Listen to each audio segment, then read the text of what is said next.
السلام عليكم ورحمة الله وبركاته. وعليكم السلام ورحمة الله. সবাই ভালো আছেন? نحمده ونستعينه ونستغفره ونعوذ بالله من شرور أنفسنا ومن سيئات أعمالنا. من يهده الله فلا مضل له ومن يضلله فلا هادي له. وأشهد أن لا إله إلا الله وحده لا شريك له. ونشهد أن سيدنا وسندنا وحبيب طبيبنا وأرحامنا محمد صلى الله تعالى عليه وعلى آله وأصحابه وأزواجه ومداد كلماته والناس أجمعين. أما بعد فأعوذ بالله من الشيطان الرجيم. بسم الله الرحمن الرحيم. والذين آمنوا وعملوا الصالحات وآمنوا بما نزل على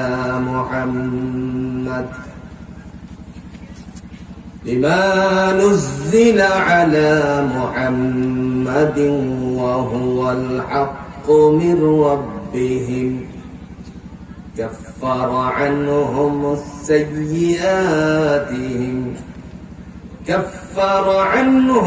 سيئاتهم وأصلح بالهم. قال رسول الله صلى الله عليه وسلم: يا أيها الناس قولوا لا إله إلا الله تفلحون. وقال عليه الصلاة والسلام: أرأيتم لو أن نهرا في باب أحدكم حتى يغتسل فيه كل يوم 5 مرات هل بقي من درانه شيء؟ قالوا لا يبقى من درانه شيء. قال: مثل الصلاة ال5 يمحو الله بهن الخطايا. وقال عليه الصلاة والسلام: يقال لصاحب القرآن اقرأ وارتق ورتل كما كنت ترتل في الدنيا فإن منزلك عند آخر آية تقرأها. اللهم صل على محمد وعلى آل محمد كما صليت على إبراهيم وعلى آل إبراهيم إنك حميد مجيد. اللهم بارك على محمد وعلى آل محمد كما باركت على إبراهيم وعلى آل إبراهيم إنك حميد مجيد. পারস্যের কবি আল্লামা শেখ সাদী রহমাতুল্লাহি আলাইহি নবীজির শানে যে কবিতা রচনা করেছেন, আমরা সেই কবিতাটুকু আবৃত্তি করছি। বালাগাল উলা বিকামালিহি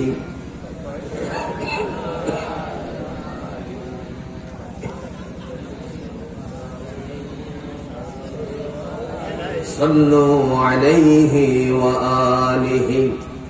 रहे मेरे मस्कन हवालिए काबा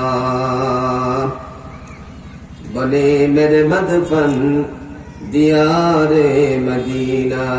बलगल उला बिकमालिहि कशफ الدجى بجماله حسنت جميع خصاله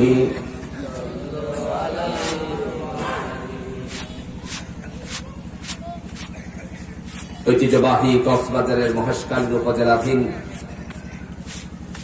ভুয়ানক জলঘাট পারাস্ত আঞ্জুমানে ইখওয়ানুল মুসলিমিনের উদ্যোগে আয়োজিত 30তম বিশাল তাফসীরুল কোরআন মাহফিলে শ্রদ্ধাভাজন সভাপতি। আজকের এই মাহফিলে উপস্থিত আছেন আপনাদের অত্যন্ত প্রিয় ভাজন ব্যক্তিত্ব, জাতির শ্রেষ্ঠ সন্তান, কোরআনের শ্রেষ্ঠ সন্তান, ইসলামের জন্য যিনি নিবেদিত বিশিষ্ট আলেমে দ্বীন জনাব আলহাজ মাওলানা জিয়াউল হক হাফিজাহুল্লাহ, প্রতিষ্ঠাতা পরিচালক মাহাদ নিবাস ধলঘাটপাড়া ভুয়ানক। আল্লাহ পাক রব্বুল আলামিনের পক্ষ থেকে তার বান্দাকে কোরআনের খাদেম হিসেবে কবুল আর মঞ্জুর করুন। আমিন। আর একটু আস্তে বলেন আমিন। আমিন। আস্তে বললে একটু জোরে হয় আর কি। আজকের এই মাহফিলের চিফ গেস্ট এই মহেশখালী উপজেলা পরিষদের মাটি ও মানুষের নেতা জনাব আলহাজ মোহাম্মদ শরীফ বাদশাহ, চেয়ারম্যান উপজেলা পরিষদ মহেশখালী। আল্লাহ পাক রব্বুল আলামিনের পক্ষ থেকে তার পরিষদীয় এলাকার মধ্যে, বান্দার পরিষদীয় এলাকার মধ্যে কোরআন সুন্নাহর হাওয়া চালু করে দেন। আজকের এই মাহফিলে চমৎকার কথা বলেছেন বিশিষ্ট আলেম দ্বীন হযরত মাওলানা আব্দুল্লাহ আল মারুফ দামাত বারাকাতুহুল আলিয়া, সিনিয়র শিক্ষক দারুল উলুম মহিউস সুন্নাহ মাদ্রাসার লোহাগাড়া সাতকানিয়া চট্টগ্রাম। খুব চমৎকার কথা বলেছেন। ভাষাগত দিক থেকে আপনারা যথেষ্ট বুঝেছেন, আমি তেমন একটি বুঝিনি, তবে আয়াত এবং হাদিসের আলো যখন পেশ করেছেন তখন বুঝতে পেরেছি যে উনি খুব চমৎকার কথা বলছিলেন। কথা বুঝতেন না? আজকের মাহফিলে কথা বলেছেন হযরত মাওলানা শহীদুল্লাহ সাহেব, কথা বলেছেন মাওলানা জুনাইদ জারুল্লাহ সাহেব, মাওলানা শামসুল আলম সাহেব, এই মাদ্রাসার সম্মানিত শিক্ষকগণ। আল্লাহ পাকের পক্ষ থেকে তার এই বান্দাদের হায়াতের মধ্যে বরকত দান করে কোরআনের জন্য কবুল আর মঞ্জুর করুন। আমিন। উপস্থিত আছেন মুআজ্জাজ মুকাররম উলামায়ে কেরাম, পিতৃতুল্য মুরব্বিয়ানে আযম, সমবয়স্ক যুবক ভাইয়েরা, পর্দার অন্তরালের অবলা সরলা মা ও বোনেরা, মহিমাময় রব্বুল আলামিনের দরবারে অগণিত শুকর যে আল্লাহ সুবহানাহু ওয়া তাআলা আমাদেরকে আজকের এই মাহফিলের মধ্যে সেই জড়ো হওয়ার তৌফিক দান করেছেন। এতে আপনারা খুশি না বেজার? একটু জোরে বলেন, খুশি না বেজার? এই খুশির আওয়াজটুকু সকল কার্পণ্যতা ছেড়ে দিয়ে দয়াময় আল্লাহর কাছে শুকরিয়া তান আদায় করে নিচ্ছি, আলহামদুলিল্লাহ।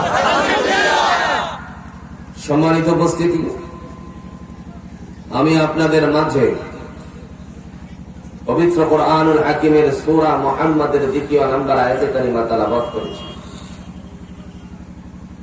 আয়াতের সপক্ষে 3 খানা হাদিসের টুকরা উপস্থাপন করেছি। আয়াত হলো 1, বিষয় হলো 3টা। কথা খুব ভালো করে বোঝার চেষ্টা করবেন। আয়াত হলো 1টা, বিষয় কয়টা? 3টা। যার কারণে আমি 3 খানা হাদিসের টুকরা উপস্থাপন করেছি। আগে আসুন আয়াতের সরল অর্থ বুঝি, তাহলে আলোচনা বুঝতে সহজ হবে। বিসমিল্লাহির রাহমানির রাহিম।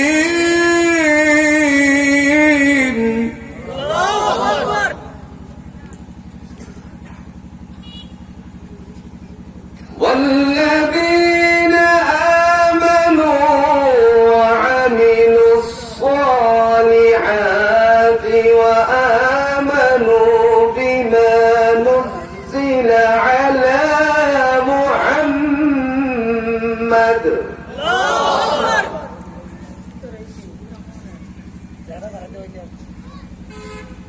بما نزل على محمد وهو الحق من ربهم كفر عنهم سيئاتهم وأصلح بالهم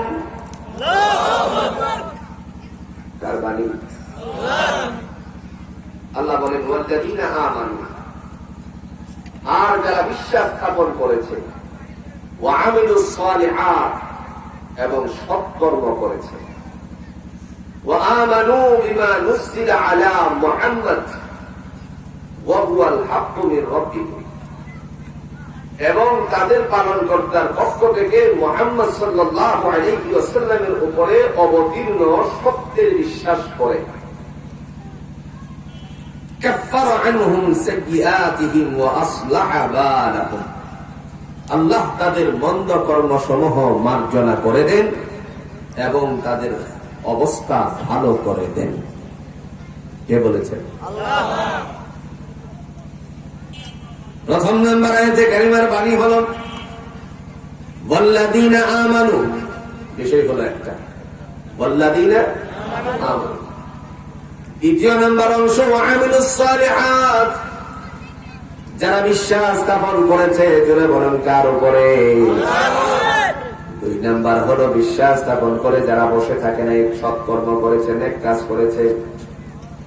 এরপরে আল্লাহ পাক রব্বুল আলামিন বলেন ওয়া আমানু বিমা নুজিলা আলা মুহাম্মদ, এরপরে আমি আল্লাহ আমার হাবিব মুহাম্মদ সাল্লাল্লাহু আলাইহি ওয়াসাল্লামের উপরে যা অবতীর্ণ করেছি তার উপর বিশ্বাস স্থাপন করেছে। এবার আপনাদের কাছে প্রশ্ন হলো, আল্লাহর নবীর উপরে জোরে বলুন তো কি অবতীর্ণ হয়েছে? কোরআন। কি অবতীর্ণ হয়েছে? কোরআন। তাহলে বোঝা গেল ঈমান, আমল আর কোরআনের উপর বিশ্বাস স্থাপন করা, রাসূলের বাণীগুলোর উপর বিশ্বাস স্থাপন করাটার নাম, এই তিনটা যখন গঠিত হবে আল্লাহ বলেন কাফারা, আমি আল্লাহর পক্ষ থেকে তোমাদের জন্য মার্জনা করে দিব মন্দ সমূহ, আর তোমাদের অবস্থা আমি আল্লাহ ভালো করে দিব। জোরে বলেন সুবহানাল্লাহ। তাহলে আগে আসুন ঈমান কি? ঈমান কাকে বলে? আজকে আমরা ঈমানের পথে আছি না ভিন্ন পথে চলে গেছি, একটু ভালো করে বোঝার চেষ্টা করবেন। মুসলমানের সন্তান আমরা, কিন্তু আমাদের ঈমানের মধ্যে জুড়ে বলুন তো গাফলা আছে কিনা? ঈমানের মধ্যে ত্রুটি আছে কিনা? মনে মনে চিন্তা করতে পারেন কিভাবে ত্রুটি আছে। রাসূল আরবি সাল্লাল্লাহু আলাইহি ওয়াসাল্লাম বর্ণনা করেছেন ঈমানের প্রকার হলো ৭৭টি। ঈমানের প্রকার জোরে বলুন কয়টি? ৭৭টি প্রকারের মধ্যে ৩টি হলো বড়, এই তিনটার ভিতরে সমন্বয় গঠিত আছে। আল্লাহ পাক রব্বুল আলামিনের হাবিব বলেন ইকরার বিল লিসান, জবান দ্বারা যারা স্বীকার করে আল্লাহ, তাসদীক বিল জানান, অন্তর দ্বারা যারা স্বীকার করে বিশ্বাস স্থাপন করে আল্লাহ, আমল বিল আরকান, কাজের দ্বারা যারা পরিণত করে তারা এই কথা বলে আল্লাহ। এই তিনটা বিষয় যারা গভীরভাবে মনোযোগ সহকারে বাস্তবায়ন করে আল্লাহ পাকের হাবিব বলেন এরাই হলো ঈমানদার। জোরে বলেন সুবহানাল্লাহ। আমার ভাইরা, আপনারা যারা হজ করেছেন অবশ্যই জানা আছে বিশ্বনবী মুহাম্মদুর রাসূলুল্লাহ সাল্লাল্লাহু আলাইহি ওয়াসাল্লামের উপরে আল্লাহর দেওয়া কোরআন অবতীর্ণ হওয়ার পূর্ব মুহূর্ত পর্যন্ত ইসলাম, ঈমান মানুষের মাঝে পৌঁছানোর আগে আল্লাহ পাকের পক্ষ থেকে জিবরাইল যে এসেছিলেন কোরআন নিয়ে, এর 2 ঘন্টা আগেও আপনারা বলুন তো আবু জাহেল নবীর পক্ষে ছিল না বিপক্ষে ছিল? পক্ষে ছিল। কালিমা গ্রহণ করার যখন আল্লাহর নির্দেশনা আসলো, নিঃসন্দেহে জানেন মক্কাতুল মুকাররমায় যে পাহাড়টুকু আছে যার নাম হলো জাবালে নূর, জাবালে নূরে আল্লাহর নবী যখন সেখান থেকে খালওয়াতের পর রূহুল আমিন কর্তৃক জিবরাইল আমিন কর্তৃক আল্লাহর কোরআন অনেক লম্বা কোরআন নিয়ে উপস্থিত হলেন। উপস্থিত হওয়ার পরে একটি উঁচু জায়গায় দাঁড়িয়ে বললেন, ইয়া আইয়ুহান নাস, হে মানব সম্প্রদায়, তোমরা যদি বলো কুলু লা ইলাহা ইল্লাল্লাহ, তোমরা যদি বলো আল্লাহ ছাড়া কোনো ইলাহ নাই, সার্বভৌমত্বের মালিক নাই, তুফলিহুন, তিনি তোমাদেরকে দুনিয়া এবং আখিরাতের মধ্যে কামিয়াবি দান করে দিবেন। এই তো শুরু হয়ে গেল বিরুদ্ধাচরণ। আবু জাহেল ইসলামের প্রথম জামানায় যার নাম ছিল আবুল হাকাম, ডাক দিয়া বলছে, হে ভাতিজা আহমদ, কার কথা তুমি বলছো? নবীজি বললেন, পৃথিবীর কোন মানবের কথা বলি না, কোন দেবদেবীর কথা বলি না, আমি যার কথা বলছি তিনি হচ্ছেন একমাত্র আল্লাহ। আমার ভাইরা, এই আল্লাহর কথা বলা মাত্রই সাথে সাথে বিরুদ্ধাচরণ শুরু করে দিল। তার মানে স্পষ্ট যে পৃথিবীর জমিনে ইমানের এবং ইসলামের কথা বললে পরে বিরুদ্ধাচরণকারী জুড়ে বলুন তো আছে কিনা?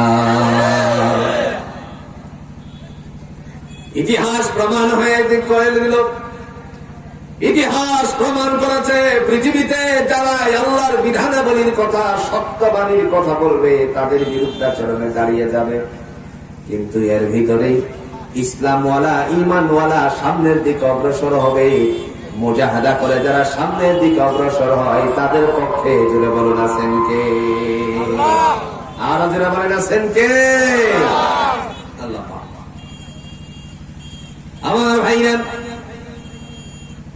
ডেকে ডেকে ইসলামের কথা যখন আলোচনা হলো, লোকেরা ডেকে বলছে, হে আহমদ, কার কথা বলো? ইসলামের কথা বলো। কোরআনুল হাকিমের নবী সাইয়্যিদুল মুরসালিন আহমদ মুস্তাফা সাল্লাল্লাহু আলাইহি সাল্লাম বলেছেন, দুনিয়ার জমিনে যারা আল্লাহর উপর বিশ্বাস স্থাপন করে এই মানুষগুলোকে দয়াময় আল্লাহ পাক রব্বুল আলামিন ঈমানের দফতরে নামটা উঠিয়ে তারপরে তার জন্য জান্নাতকে নির্ধারিত করে দেন। কিন্তু আমাদের দেশে কতক নাস্তিকবাদী আছে যারা মনে মনে বলে, প্রকাশ্যেও তারা ঘোষণা দিয়েছে, যাকে দেখি না তারা বিশ্বাস করি না। আছে কিনা? করে যাকে দেখি না তাকে বিশ্বাস করি না। পৃথিবীর জমিনে উম্মতের হাকিম আশরাফ আলী থানভী রাহমাতুল্লাহি আলাইহির সময় এরকম নাস্তিকবাদী ছিল। যখন তাকে দেখলো সাথে সাথে বলল, হে উম্মতের হাকিম আশরাফ আলী সাহেব, আপনি একটু দাঁড়ান, আপনার সাথে কথা আছে। হযরত থানভী রাহমাতুল্লাহি আলাইহি দাঁড়ানোর পর পরে বলল, আজকের দিনে আপনার কাছে আমার দুটি প্রশ্ন আছে, প্রশ্নের জবাব দিয়ে যাবেন। তিনি বললেন, কি প্রশ্ন বলো? বলল, যাকে দেখি না তারে বিশ্বাস করি না। আপনার তো আল্লাহর কথা বলেন, আমরা তো কোনোদিন আল্লাহকে দেখতে পারি না, সুতরাং আল্লাহকে বিশ্বাস করি না। জোরে কন্যা নাউজুবিল্লাহ। দ্বিতীয় নাম্বার হলো, আপনারা ঘোষণা দিয়েছেন জিন্নাতদেরকে আল্লাহ আগুন দ্বারা তৈরি করেছেন, এই জিনদেরকে কেমনে আগুনের দ্বারা পোড়াবে এটাও আমরা বিশ্বাস করি না। নাউজুবিল্লাহ বলেন। আপনারা বলুন তো, এর কিতাব আল্লাহর কোরআনের মধ্যে সুস্পষ্ট দলিল আছে কিনা? তিনি তার কোরআন দিয়ে দলিল দিলেন না, যেমন কুকুর তেমন মগু, একটা দলিল দিলেন। আপনাদের নদী আসেনি? নদীর কিনারায় কিছু শক্ত মাটি থাকে, এই মাটিটারে আপনারা কি মাটি বলেন? হ্যাঁ, এটার মাটি। শক্ত মাটি নিলেন একটা হাতে, নিয়ে তার দিকে ছুঁড়ে মারলো। ছুঁড়ে মারার পরে ঘাড়ে লাগলো, চেঁচাতে শুরু করলো, আওয়াজ দিল, লোকেরা জড়ো হলো, জিজ্ঞেস করলো, কি হয়েছে তোমার? তো থানভী সাহেব আমাকে আঘাত করছে। কি বলো তুমি? হতেই পারে না, উনি নরম মেজাজের মানুষ, কেমনে তোমার আঘাত করলো? লোকেরা জিজ্ঞেস করলো, আপনি কি এই কাজ করেছেন? তিনি বললেন, আমি তার প্রশ্নের জবাব দিয়েছি। সুবহানাল্লাহ বলছেন। আঘাত করে কাউকে প্রশ্নের জবাব দেওয়া যায় নাকি? তো জিজ্ঞেস করুন কি প্রশ্ন করেছিল। জিজ্ঞেস করলো, কি তোমার প্রশ্ন ছিল? যাকে দেখি না তাকে বিশ্বাস করি না। থানভী রাহমাতুল্লাহি আলাইহি বলেন, আমি যে তারে আঘাত করলাম সে ব্যথা পেল কিনা বলুন।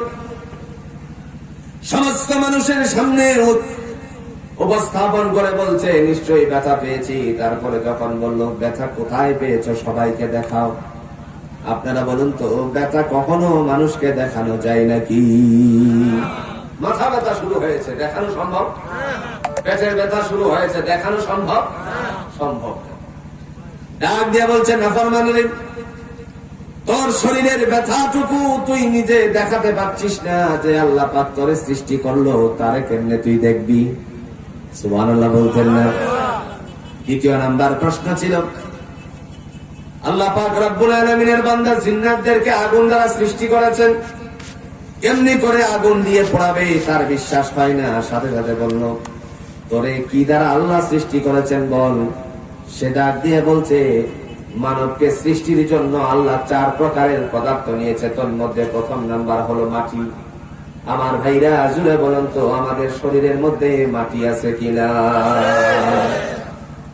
শীতের রাতে বা সকাল বেলায় আপনি নখ দিয়ে একটা আঁচড় দেন, তখন একটু ময়লা বের হয় কিনা বলে?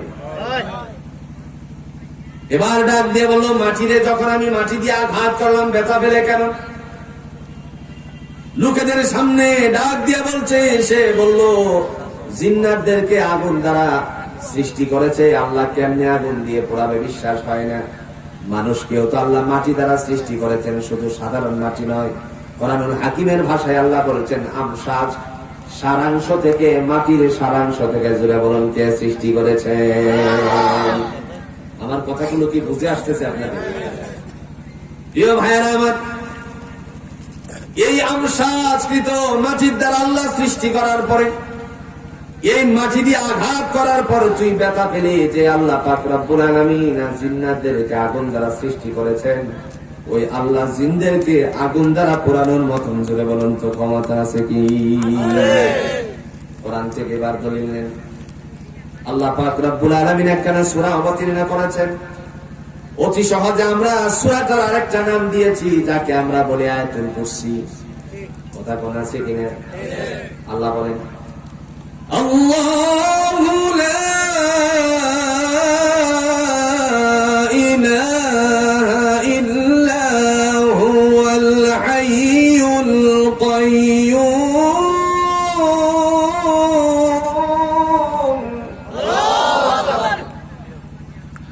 লা তাখুযুহু সিনাতুন ওয়ালা নাওম।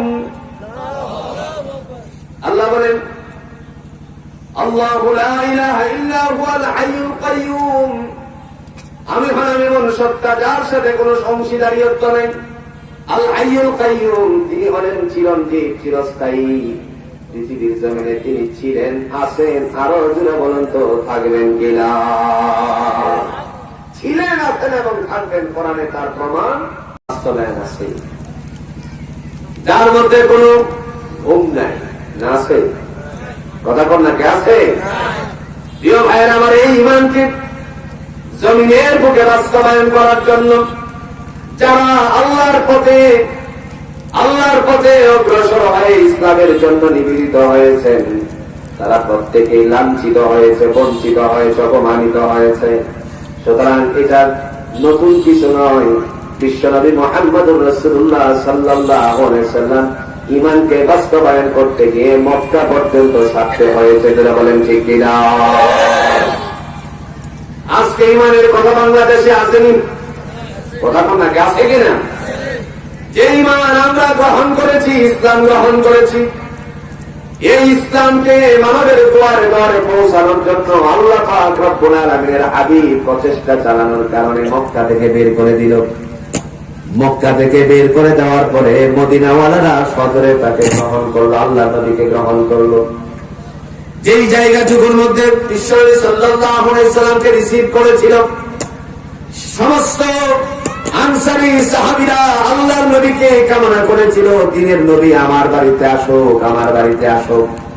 কিন্তু একজন আনসারী সাহাবী আল্লাহর নবীকে কাছে এসে বলে নাই, নবী গো, আগে আমার বাড়িতে আপনি চলুন। সবাই বলেছে আমার বাড়িতে চলুন, আমার বাড়িতে চলুন। কিন্তু আবু আইয়ুব আনসারী রাদিয়াল্লাহু তাআলা একজন সাহাবী, আপনারা যারা হজ করেছেন অথবা আগামী দিনে যাবেন, আপনাদের সুবিধার্থে বলে দিচ্ছি, যারা আল্লাহর বান্দারা হজ করতে গিয়ে মদিনাতুল মুনাওয়ারায় বিশ্বনবী সাল্লাল্লাহু আলাইহি সাল্লামকে কবরে জিয়ারত করতে যান, যেই রিয়াদুল জান্নাত থেকে বের হয়, রিয়াদুল জান্নাত থেকে বের হওয়ার পরে যেখানে জানাজার জন্য লাশ রাখে, তারপরে জানাজা কমপ্লিট করে বের করে নিয়ে যায়, তারই সামনে লম্বা করে একটা পিলার দেওয়া আছে, ডেক্সির মতন দুটা ডেক্সি তার মধ্যে বসানো আছে। এই যে জায়গাটার মধ্যে বসানো আছে, তিনি ছিলেন আবু আইয়ুব আনসারী রাদিয়াল্লাহু তাআলা আনহু। ওনার বাড়ি ছিল এই জায়গায়। হযরত আবু আইয়ুব আনসারী রাদিয়াল্লাহু তাআলা আনহু আল্লাহ পাক রব্বুল আলামিনের দিকে মুতাওয়াজ্জহ হয়ে গেল। তাফসীরে উশীরের দ্বিতীয় খণ্ডের মধ্যে উল্লেখিত আছে, দয়াময় আল্লাহর কাছে পানা চাইতে লাগলেন আর বলতে লাগলেন, আল্লাহ, তোমার নবী মক্কা ছেড়ে মদিনায় আগমন করেছে, তোমার কাছে আরাধনা হলো নবী যেন আমার বাড়িতে আগে আগমন করে।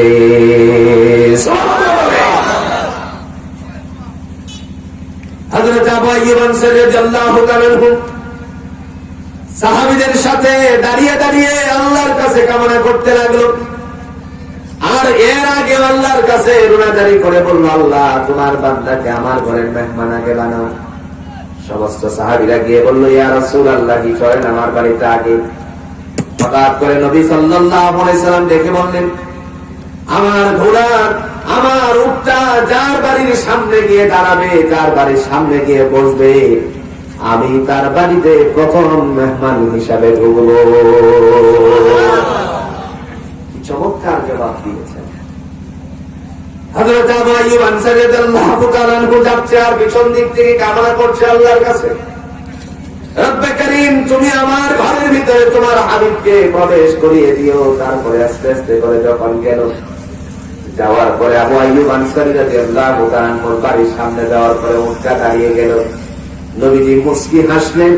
মুস্কি হাসার সাথে সাথে জিবরাইল আমিন এসে বলে গেল, ইয়া রাসূলুল্লাহ, আপনার কাছে একবারও আবু আইয়ুব আনসারী বলে নাই আমার বাড়িতে আগমন করেন, কিন্তু আপনার রব্বে করিমের কাছে, আল্লাহর কাছে বারবার সে রুনাজারি করে বলেছে, দয়াময় আল্লাহ পাক আপনার কথাকে বাস্তবায়ন করার লক্ষ্যে আবু আইয়ুব আনসারীর দোয়া আল্লাহ কবুল করে নিয়েছে।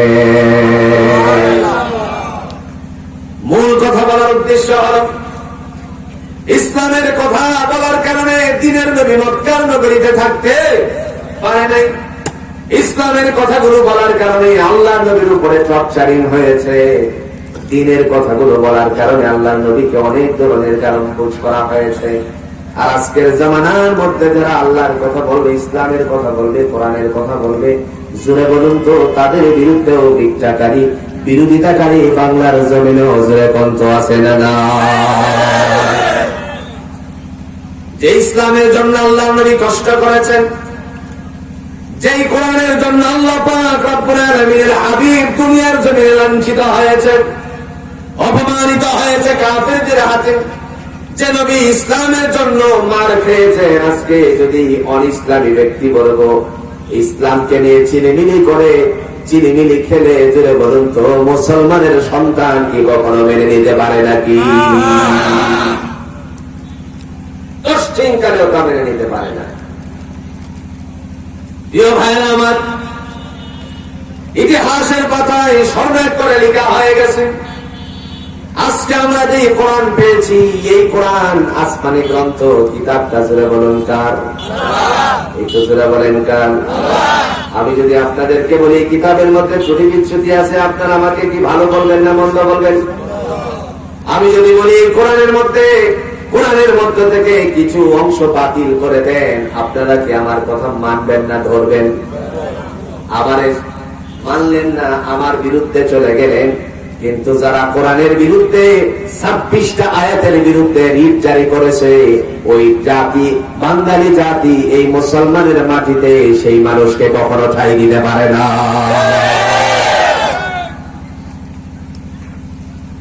একটু ধারণের কোরআন সম্পর্কে, কোরআন কেমন কিতাব? মহানবী সাল্লাল্লাহু আলাইহি সাল্লামের কাছে আল্লাহ এই কিতাব অবতীর্ণ করার আগে আল্লাহ বললেন, তোমারে আমি পাহাড়ে রাখতে চাইলাম। পাহাড়ের কাছে গেল, আল্লাহ বলল, পাহাড়ে তোর কাছে আমার কিতাবটা, কোরআনটা রাখি। পাহাড় বলল, ক্ষমা করে দাও মওলাই কারীম, তুমি আমাকে মাফ করে দাও।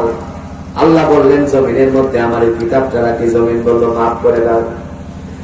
কোরআনুল হাকিমকে পাহাড় রাখতে পারলো না, ধৈর্য ধারণ করতে পারলো না। পাহাড়ের পক্ষে কখনো সেই বহন করার মতন ক্ষমতা রইল না, আবার জমিনও পারল না। আল্লাহ মনে করলেন কোথায় রাখবো তাহলে? তখন মানবের সিনাকে জোরে বলুন তো সিলেক্ট করেছেন কে? সূরাতুল হাশরে আল্লাহ ঘোষণা দিয়েছেন,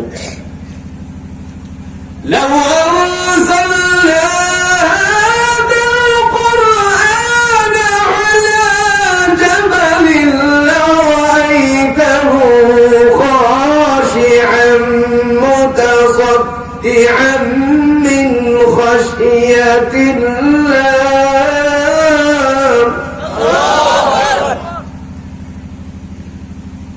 وتلك الأمثال نضربها للناس لعلهم يتفكرون।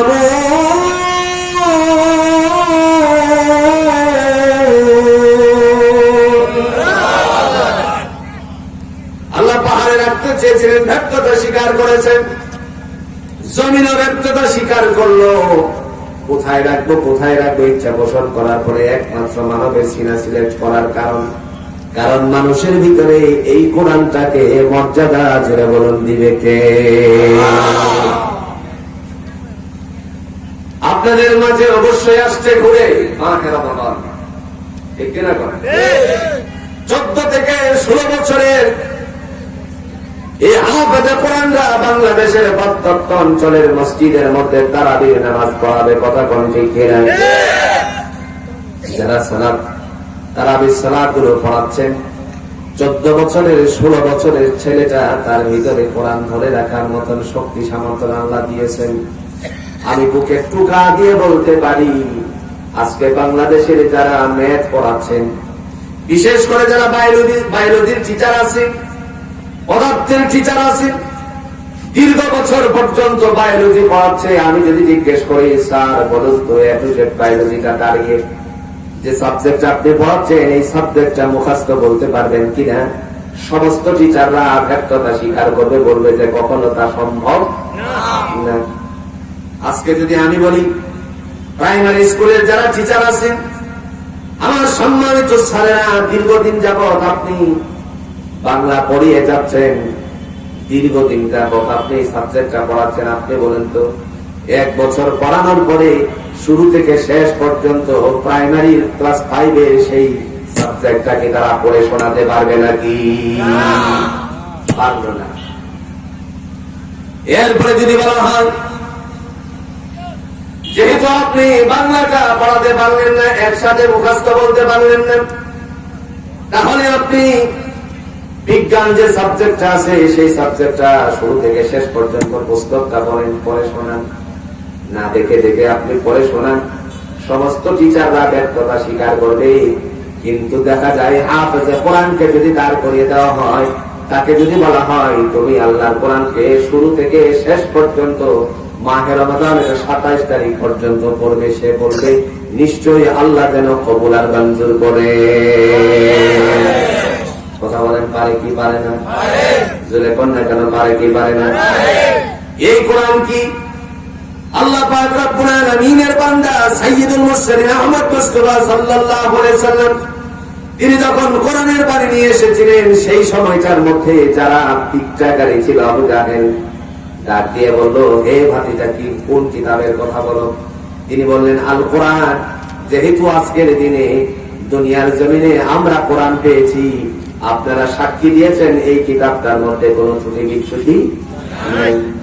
এমন অবস্থায় আল্লাহ পাক রব্বুল আলামিনের বান্দা নবীজি সাল্লাল্লাহু আলাইহি সাল্লাম যখন বলেন কোরআন, ডাক দিয়ে বলছে এটা কি কোনো কিতাব হলো নাকি? নাউজুবিল্লাহ বলেন, এই কোনো কিতাব হলো নাকি? মুহূর্তের ভিতরে এই কিতাবটা আমি বানিয়ে ফেলতে পারি। বিশ্বনবী সাল্লাল্লাহু আলাইহি সাল্লাম মনটাকে দুর্বল করলেন, সাথে সাথে আল্লাহ পাক রব্বুল আলামিন বললেন, ও আমার হাবিব, মন দুর্বল করার কোনো কারণ নাই, আমি আল্লাহ তো আছি। আপনি চ্যালেঞ্জ ছুড়ে মারুন তাদের মাঝে, কোরআনকে বানানো তো দূরের কথা, কমপক্ষে একটা সূরা নি তারা বানাতে পারে, একটু চ্যালেঞ্জ ছুড়ে মারুন। সুবহানাল্লাহ বলেন। এই চ্যালেঞ্জটা দিয়েছেন কে? আল্লাহ। ওয়া ইন কুনতুম ফি রাইবিন মিম্মা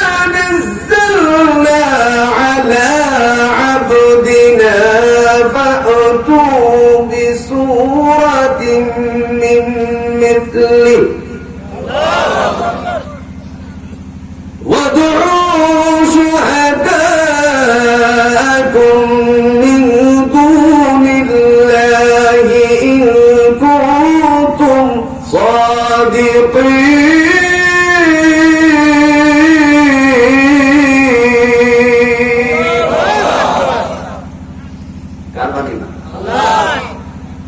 আল্লাহ বললেন আপনি চ্যালেঞ্জ ছুড়ে মারুন তাদের মাঝে।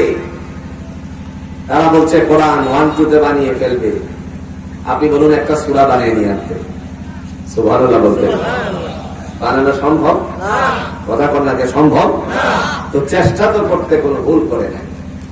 তৎকালীন আবুল হাকাম আবু জাহেল ডাক দিয়ে বলল, এই মক্কা নগরীর সবচেয়ে বড় কবি ছিল, দার্শনিক ছিল, যার নাম ছিল ইমরুল কায়েস।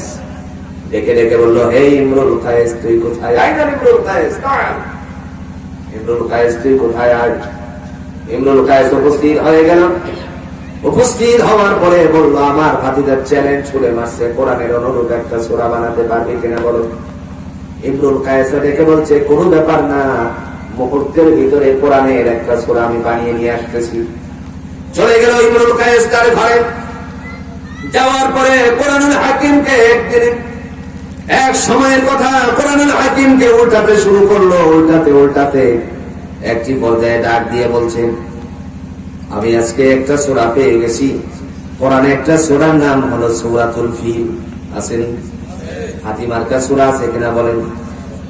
কথা কয় না, আমার কথা বুঝেন নাই মনে হয় না? আপনাদের ভাষা আমি বুঝি না, আমার ভাষা আপনারা বুঝেন, তবে আপনাদের ভাষা কিছু কিছু বুঝি। আর কাশ্মীরাত যাইও, আর ফিলিস্তিন যাইও, এটা কার কথা? আর কাশ্মীরাত যাইও, আর ফিলিস্তিন যাইও, আর নির্যাতিত মা বোনেলাই, নির্যাতিত মা বোনেলাই রক্ত জড়াইও, মারা কাশ্মীরাত যাইও, মারা ফিলিস্তিন যাইও। এখন বুঝছেন তো? না বুঝলে আমাদের বলবেন। আমার ভাইরা যে কথা বলছিলেন, ইমরুল কায়েস যখন লক্ষ্য করলো হাতিমার্কা সূরা, সাথে সাথেই লিখতে শুরু করলো। তারপরে কাবা ঘরের মধ্যে একটা সময় এনে টানিয়ে দিল। আবু জাহেল যখন আসলো কাবা ঘরের দিকে, আবু জাহেল কাবা ঘরের দিকে আসার পরে দেখলো কি যেন টানানো আছে, সাথে সাথে সেটা পড়লো। রাগান্বিত হয়ে ডাক দিল, আইনাল ইমরুল কায়েস, হে ইমরুল কায়েস তুই কোথায়? ইমরুল কায়েস আসলো। আসার পরে ডাক দিয়ে বলছে, কি ব্যাপার, তুমি আমাকে এত আওয়াজ দিয়ে ডাকলে কেন? ও কি লিখেছিস? ও কোরআনের অনুরূপ বানাইলাম। বলছে তুই পড় তাহলে। এবার সে পড়তে শুরু করলো, আল ফিল মাল ফিল ওয়ামা আদরাকা মাল ফিল লাহু কুরতুমুত তাবিল। সূরা হইছে?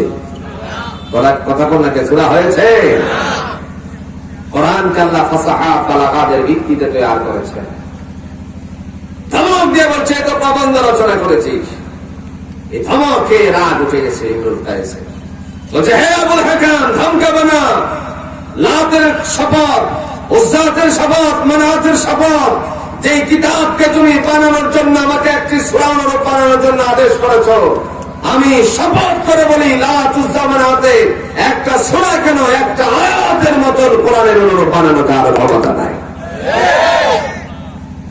এই কোরআনের বিরুদ্ধে আমার পার্শ্ববর্তী দেশ ভারতের মাটিতে 26টা আয়াতের বিরুদ্ধে রিট জারি করেছে। আর এই মাটির মধ্যে কোরআন বিদ্বেষী মানুষ এনে বর্ষপূর্তি পালন হোক, মুসলমান কখনো এই জমিনের মধ্যে চায় না, চায় না, চায় না।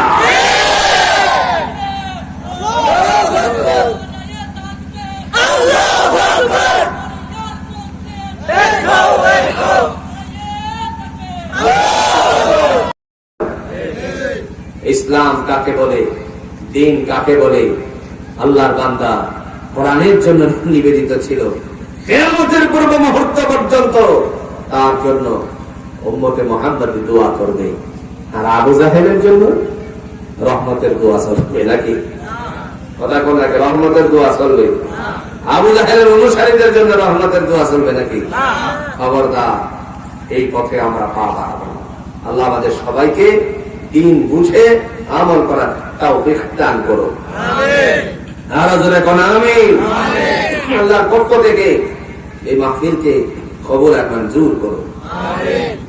এই মাহফিলের উসিলায়, এই তাফসীরুল কোরআন মাহফিলের উসিলায় যত যুবক সদস্যবৃন্দ অনেক কষ্ট করেছেন, ও মুসলমান, যুবকের ভূমিকা ইসলামের সবচেয়ে বেশি।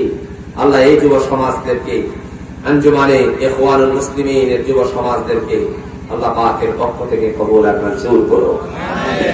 অনেক পরিশ্রম করেছেন একটা মাহফিলকে আঞ্জাম দিতে গিয়ে।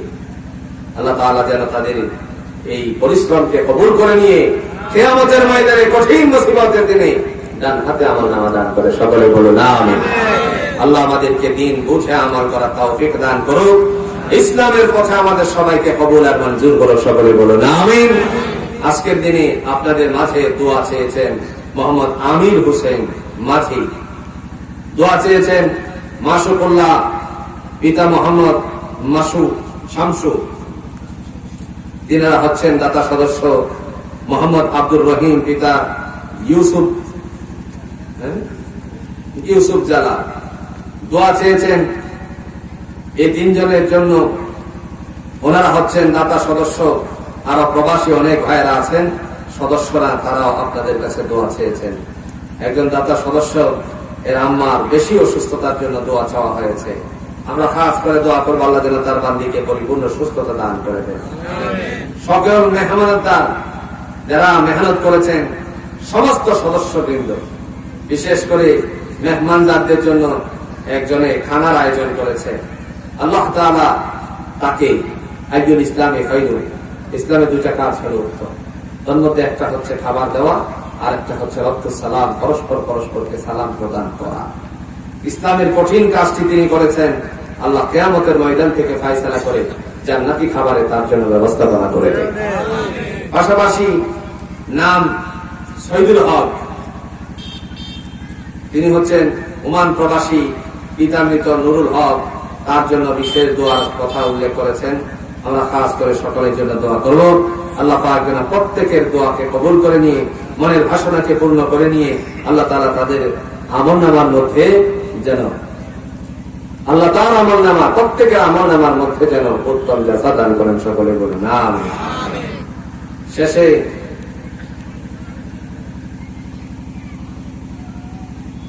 একটি প্রশ্ন আসছে, আযানের আগে রাসূল সাল্লাল্লাহু আলাইহি ওয়াসাল্লামকে সালাম দেওয়া কোরআন হাদিসের আছে কি না? এটা কেমন আমি আগে বুঝছি। আযানের আগে যেমন আসসালাতু ওয়াসসালামু ইয়া, এরকম আমি পুরোটা বুঝতে পারতেছি না, আমারে ক্লিয়ার করেন।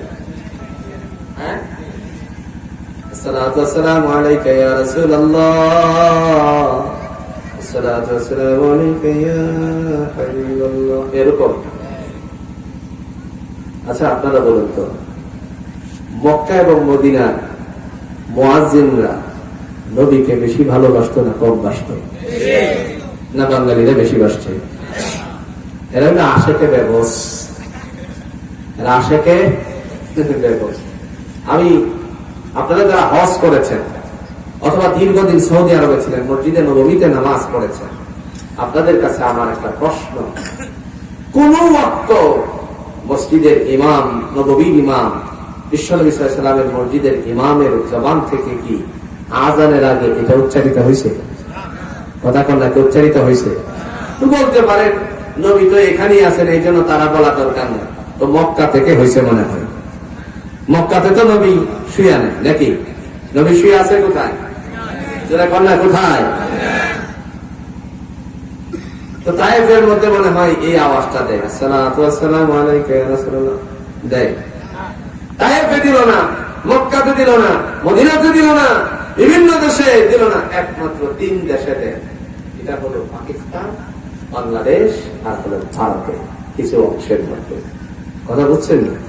কাতারে নাই, দুবাইয়ে নাই, ইউরোপে, যে সমস্ত মুসলিম কান্ট্রি গুলো আছে, মনে করেন ইউরোপের মুসলমানদের মসজিদের মধ্যেও নাই, কিন্তু বাংলাদেশের মুসলমানদের মসজিদের ভালোবাসার কোনো কমতি। এই ভালোবাসাটা কি জানেন? এই ভালোবাসাটা হলো এরকম গান গাওয়া, আল্লাহর নবী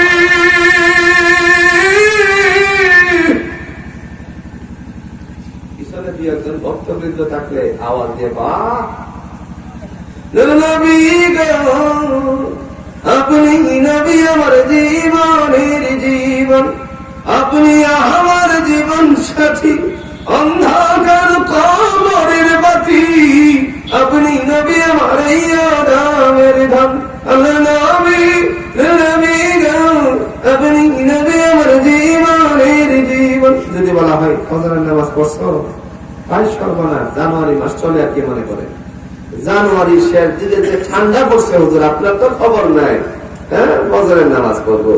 ও আল্লাহ নবীরে ভালোবাসে, এর যার আযান দিতে গিয়ে দিলে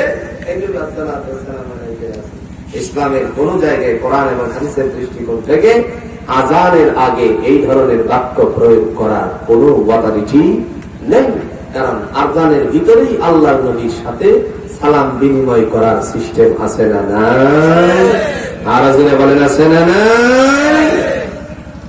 আশহাদু আন্না মুহাম্মাদার রাসূলুল্লাহ,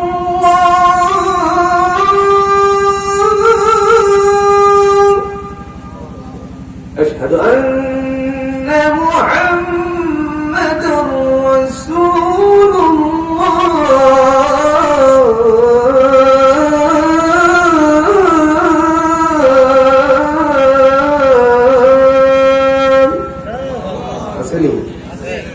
আমি সাক্ষ্য দিচ্ছি মুহাম্মদ সাল্লাল্লাহু আলাইহি সাল্লাম হলেন আল্লাহর রাসূল।